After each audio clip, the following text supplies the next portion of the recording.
बिस्मिल्लाहिर्रहमानिर्रहीम। हज की 3 किस्में हैं: हज अफराद, हज तमत्तो और हज किरान।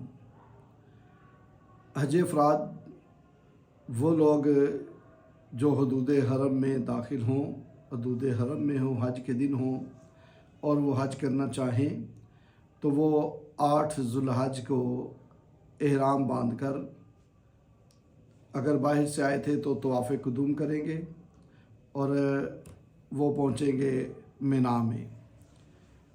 तो बाकी हज के मामलात जैसे मिना से अगले दिन 9 ज़ुल्हज को अरफात शरीफ जाएंगे, अरफात से 10 रात को हज के बाद मुज़दलिफ़ा और मुज़दलिफ़ा से सुबह मिना में आके कंकरियाँ मारेंगे।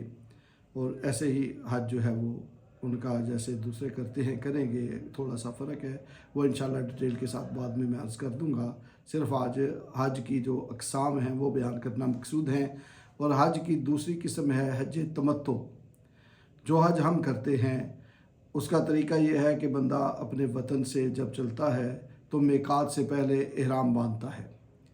एहराम उम्रे की नीयत से बांधता है और मक्कातुल मुकरमा में जब जाता है उम्रा करता है।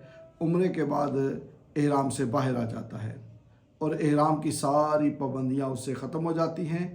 और जब हज के दिन आते हैं 8 ज़ुल्हज को एहराम बांधकर वो भी हज के लिए हरम से एहराम या अपने होटल से बांधकर मिना में चला जाता है। और तीसरी किस्म हज की है हज किरान, और ये थोड़ा मुश्किल भी है और इसकी फजीलत भी ज़्यादा है।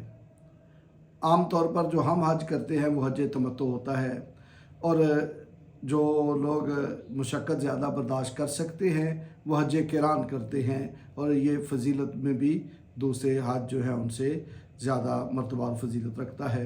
यह हज किरान क्या है कि बंदा हज का और उम्रे का इकट्ठा एहराम बांधता है और मिकात से एहराम बांधकर मक्कातुल मुकरमा में जाता है, वहाँ उम्रा करता है और इसी एहराम में हज तक रहता है।